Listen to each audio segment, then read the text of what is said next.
오늘 우리가 같이 볼 말씀은 시편 122편 말씀입니다.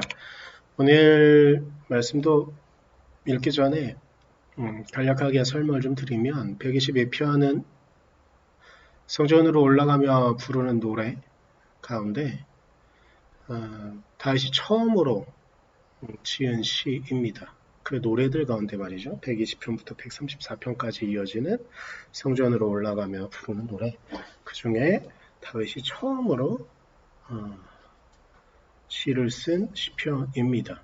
오늘 다윗은 어떤 마음을 갖고 이 시편을 노래하고 있는지 우리가 한번 생각하며 보았으면 좋겠습니다.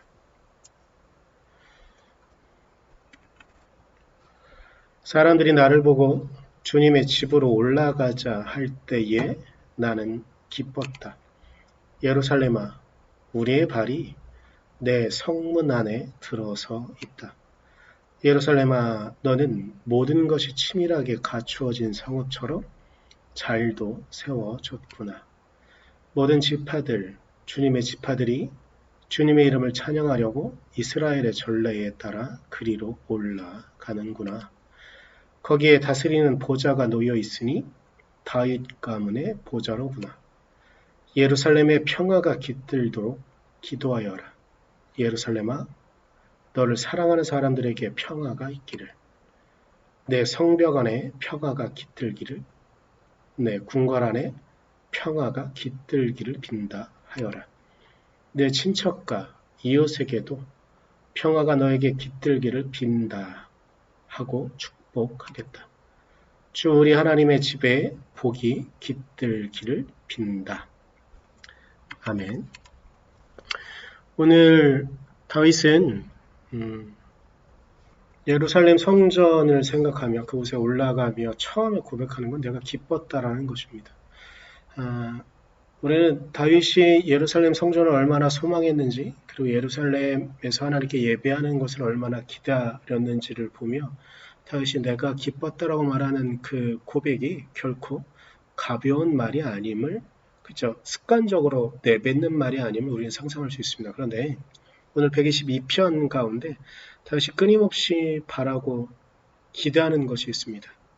그것은 바로 평화가 깃들기를 바라는 그의 소망이 담겨져 있습니다. 예루살렘 성전에, 그리고 이스라엘 땅에, 그리고 왕가의 가문에, 그리고 이스라엘 백성들의 삶 가운데 평화가 깃들기를 간절히 바라는 그의 소망을 122편에서 끊임없이 바라며 기대하고 있습니다. 어쩌면 그가 살았던 혼란한 시기에 그렇게 고백할 수 있었는지도 모르겠지만 요즘도 여전히 우리 안에는 평화가, 우리 나라 자체로는 전쟁이 있은 지 한참 예전이고 다른 나라의 분쟁으로 전쟁을 치러야 되는 시기가 문서로만, 영화로만, 드라마로만 있었을 뿐 우리의 실제 삶에는 너무나 멀리 있는 것 같지만, 그러나 여전히 이 땅 가운데 세계 곳곳에서는 분쟁과 그리고 가난의 문제들로 인하여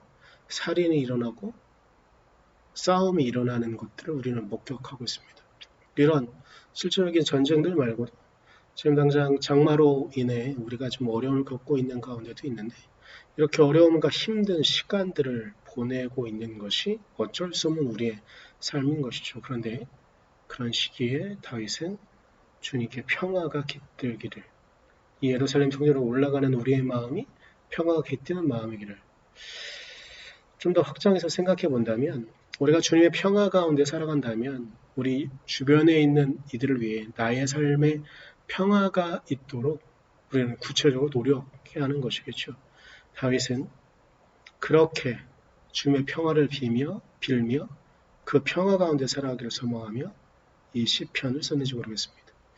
단순히 시편으로만 머무는 평화의 이야기가 아니라 우리의 삶에 구체적으로 주님의 평화가 깃들기를 간절히 소망하며 오늘 하루의 삶 가운데, 그리고 우리의 인생 가운데도 주님이 함께하는 평화가 깃들기를 간절히 소망해 봅니다. 기도하겠습니다. 주님, 우리가 주님 은혜 안에, 주님의 사랑 안에 살아가기를 간절히 소망합니다. 우리의 모든 삶의 영역 가운데 터전 하나하나가 주님이 함께 하시는 삶의 기쁨의 터전이 되게 하시고 우리가 기쁨으로 주님의 길을 쫓아갈 때 우리 삶의 평화가 넘쳐나기를 우리의 삶에 당신의 도우심이 넘쳐나기를 소망하니 주님 평화로 우리를 지키시고 우리가 살아가는 삶을 평화롭게 살아갈 수 있도록 우리를 이끌어 주시옵소서. 우리를 도구로 사용하여 주시옵소서. 당신께서 그렇게 우리를 이끌어 주시길 소망하며 예수님의 이름으로 기도드렸습니다. 아멘.